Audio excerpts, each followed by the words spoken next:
Assalamualaikum warahmatullahi wabarakatuh. Di sini kami akan mewawancarai Bapak Haji Sutoyo selaku pimpinan cabang Muhammadiyah di mana? Padamara. Mungkin sebelum itu perkenalkan dulu anggota kelompok kami. Yang pertama saya sendiri Askafara Zanifi Dinansyah. Saya Fauzan Adib Daniswara. Saya Bimbing Haris Habibi. Gimana keseruannya? Mari saksikan. Assalamualaikum warahmatullahi wabarakatuh. Waalaikumsalam warahmatullahi wabarakatuh. Halo teman-teman, jadi kami di sini sudah bersama Bapak Sutoyo selaku Ketua Pimpinan Cabang Muhammadiyah Padamara gitu Pak. Sebelum itu kabarnya gimana gitu Pak? Kabarnya gitu. Alhamdulillah, sehat. Untuk kesibukannya apa ya Pak? Hari ini kebetulan karena sudah tidak aktif di pemerintah, jadi jadwalnya kalau sholat di sini. Jadi kalau zuhur mengimami di sini, kalau maghrib sampai isya di musola yang sana lingkungan tempat tinggal. Bersama ketua takmirnya. Atas nama Ahmad Juwarno. Oke Pak, di sini berarti kami dari mahasiswa UMP ingin mewawancarai Bapak. Boleh. Selaku berkaitan sama Muhammadiyah di sini ya. Boleh. Langsung kita mulai ya Pak. Boleh. Untuk pertanyaan pertama nih Pak, Oh iya. sejak kapan pimpinan Muhammadiyah ini berdiri? Cabang menyebutkan Iya, pimpinan ini baru cabang. untuk Padamara. Ya, cabang Muhammadiyah di Padamara itu sudah cukup lama, di sekitar tahun 90-an sudah berdiri. Oh iya Pak. Ya, hanya ketika itu memang tidak serta-merta dibuat struktur dengan model pemilihan melalui musyawarah cabang. Jadi karena masih belum banyak yang bersedia untuk berkhidmat di Muhammadiyah, jadi dari hati ke hati. Satu dua orang, kemudian sampailah memenuhi satu jumlah yang layak untuk didirikan Muhammadiyah cabang. Jadi kemudian berdiri atas kesepakatan, dibentuklah cabang Muhammadiyah Padamara dengan struktur ketua, sekretaris, bendahara, dan beberapa. Saat itu yang pertama kali. Apalagi Mas Aska. Oke, untuk pertanyaan selanjutnya Pak, bagaimana proses awal berdirinya? Apakah ada kisah-kisah perjuangan yang menarik gitu? Iya, Mas Aska dan Iya. Mas Bim ya, sama Iya. Mas Fauzan. Fauzan. Memang kalau bicara Muhammadiyah di Padamara, boleh dibilang harus penuh dengan artinya harus siap berjuang. Mengapa Mas Aska? Muhammadiyah di Padamara itu boleh dibilang minoritas. Dari satu kelurahan dan 13 desa, mayoritas berafiliasi kepada ormas lain. Oh iya. Jadi boleh dibilang pertama berdiri bagaikan satu kelompok yang memang banyak orang yang tidak mengenal. Benar-benar dari nol ya Pak? Dari nol. Bahkan ketika yang pertama kali, kedua kali, pada periode yang kedua kali kita mencoba mengadakan musyawarah dan pengukuhan dari ormas agama yang lain, hanya mungkin kebetulan dia mengadakan parade, jadi dengan menapu musik-musik tradisional yang mereka biasa kenal, sehingga terasa mengganggu sekali. Sehingga ketika mau dibubarkan terpaksa dari pihak yang berwenang mengukuhkan terhenti dulu karena suaranya terganggu. Dan ini kebetulan pengukuhannya di desa yang berbasis ormas lain, tapi tetap jalan Alhamdulillah. Insyaallah. Kemudian juga pernah ketika mereka belum tahu itu Muhammadiyah, ini di demo. Di demo, Pak? Di demo. Hanya gara-gara ada masjid yang ketika itu imamnya dari luar kabupaten sini, jadi Tasik itu waktu itu. Kemudian dibikin musola lagi, dia mengimami di musola lagi. Ganti kami yang imami.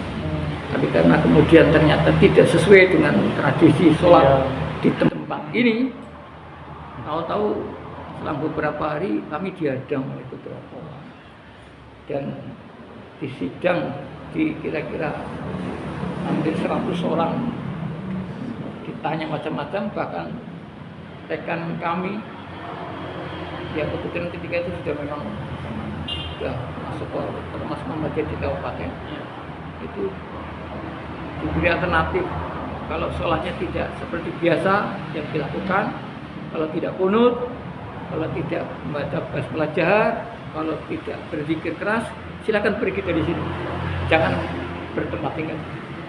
Tapi alhamdulillah makin lama kita tetap menyikapi dengan baik.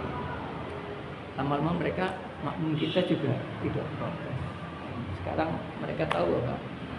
Oh, itu bagian dari prinsip ajaran Muhammadiyah. So, berarti lumayan ya bahkan sangat panjang ya Pak prosesnya Pak. Ya, ketika itu ya memang boleh dibilang yang mendemo itu ada orang yang afiliasi lain, tapi juga ada orang yang sebetulnya mereka terpengaruh. Sholat juga belum. Kemudian dia itu suka judi, minum minuman keras, kemudian pasang sesaji. Akhirnya mereka terprovokasi saja. Iya. Tapi ketika kita menyikapi baik, ya lama kita jadi makmum. Sampai dapat sholat ini bagian dari yang makmum. Itu Mas Aska, Mas Fauzan, Mas Bimbing. Untuk pertanyaan selanjutnya mungkin teman saya yang lanjutin. Oh boleh Mas Fauzan ya. Iya. Untuk pertanyaan selanjutnya, apa yang mendorong pendirian ini pimpinan Ketua Muhammadiyah pada Marak? Yang mendorong berdirinya Muhammadiyah terutama secara formal ya. Iya. Itu memang kita terpanggil karena banyak di antara mereka yang melaksanakan ajaran agama hanya bahasa kita ya, taklid, ikut-ikut saja. Itu suatu tradisi, kebiasaan yang mereka sebetulnya perlu diluruskan, sehingga mungkin bahasanya Mas Fauzan dan teman-teman di mahasiswa itu masih sinkretis.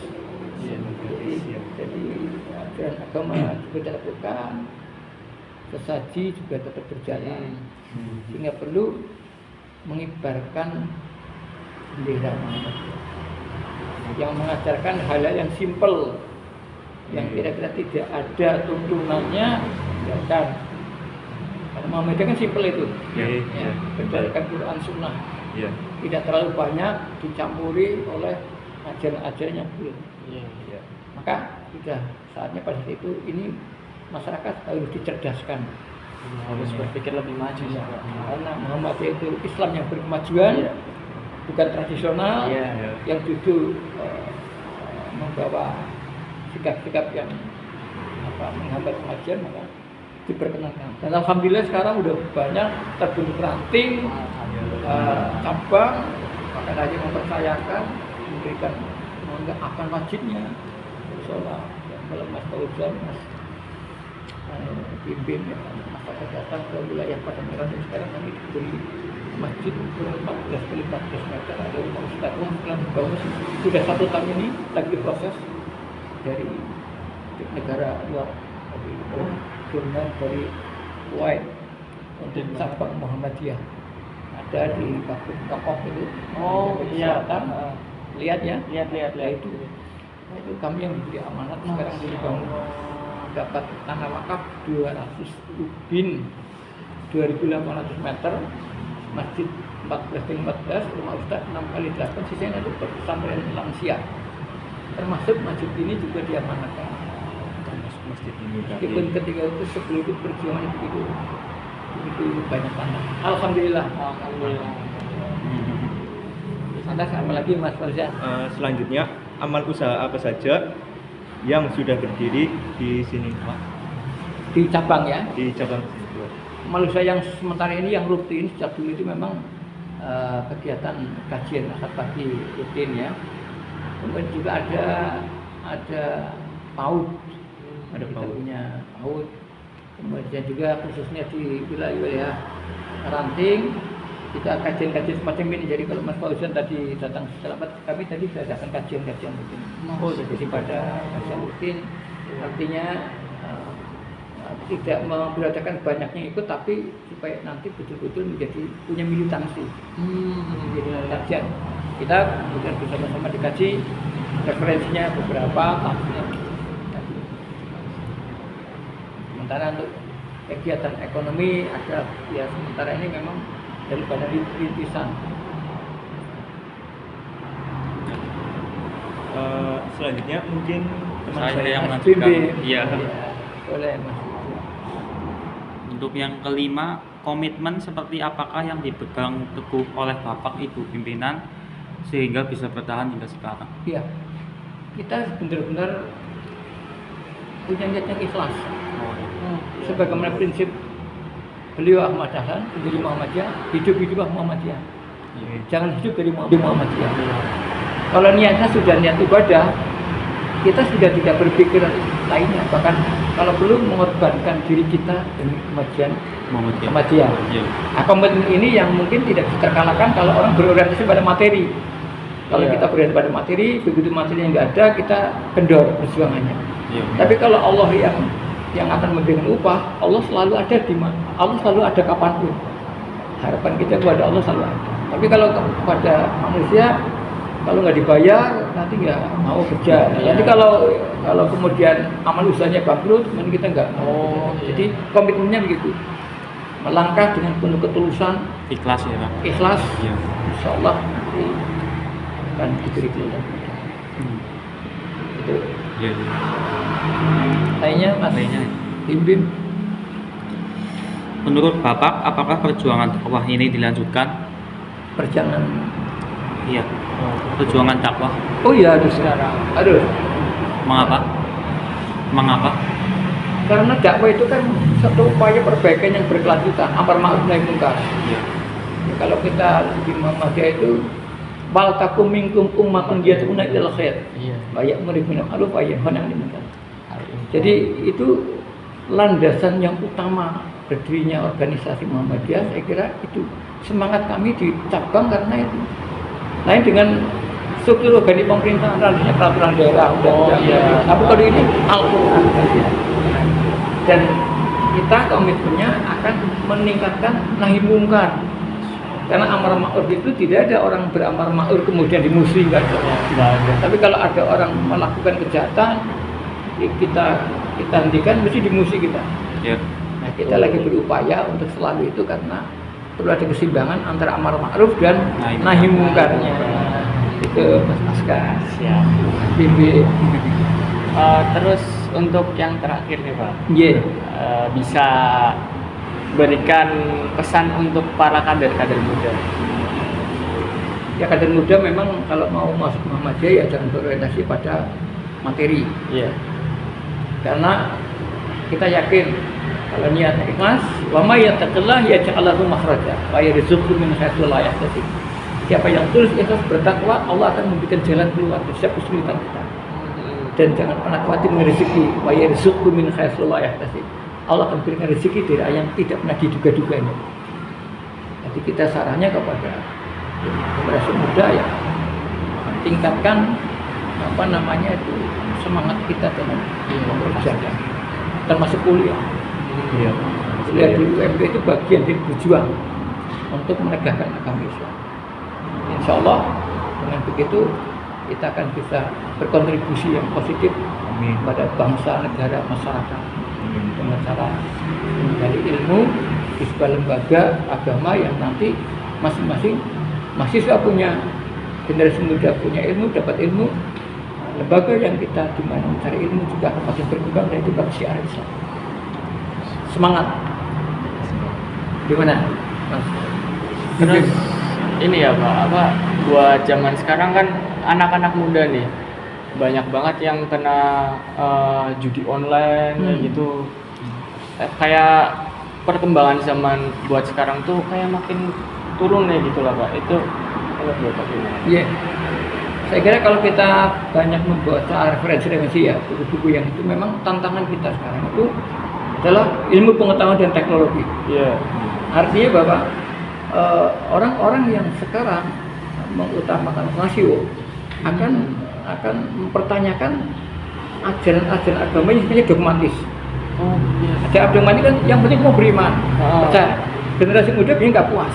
Iya. Sehingga yang perlu untuk menangkal hal-hal yang memang bisa menyerang keimanan ketemu generasi muda itu bagaimana mendalami ilmu pengetahuan dan teknologi. Jadi kalau kita dulu pernah mengenal belum lain ada ICMI, Ikatan Cendekiawan Muslim Indonesia. Oh Ya, iya pernah. itu yang bisa menangkal. Karena apa? Judi sebenarnya kan orang yang tidak mau bersusah payah, yang ingin mendapat sesuatu dengan cara instan gitu kan. Iya. Jadi dia terjebak dalam satu gambling, dalam satu spekulasi, ya kan, sehingga dia masuk. Nah karena itulah kemajuan teknologi sekarang juga perlu diimbangi dengan keimanan, ya kan? Science without religion is blind. Religion without science is blind. Teknologi, ilmu pengetahuan tanpa agama kan buta. Demikian agama tanpa pengetahuan lumpuh. Jadi keduanya ini saya kira Muhammadiyah, Universitas Muhammadiyah biarpun mencetak intelektual yang religius. Ya. Ilmu yang amaliyah, amal yang ilmiah. Itu. Gimana? Sepakat ini itu? Sepakat sih, Ya. sepakat banget. Itu jadi ilmu yang amaliyah. Tapi ilmu itu ilmiah, amalnya juga ilmiah. Bukan asal ikut-ikutan. Intelektual tapi religius. Berarti semua harus seimbang ya? Oh imbang, harus imbang, balance. Balance. Insya Allah dengan begini nanti Islam akan maju dan sesuai dengan Muhammadiyah kan Islam yang berkemajuan. Ya. Sesuai prinsipnya. Ya, termasuk kuliah di Muhammadiyah jangan asal karena nggak dapat di negeri bukan. Ah, Memang iya. Betul-betul memang ingin memajukan agama Islam. Saya kira gitu.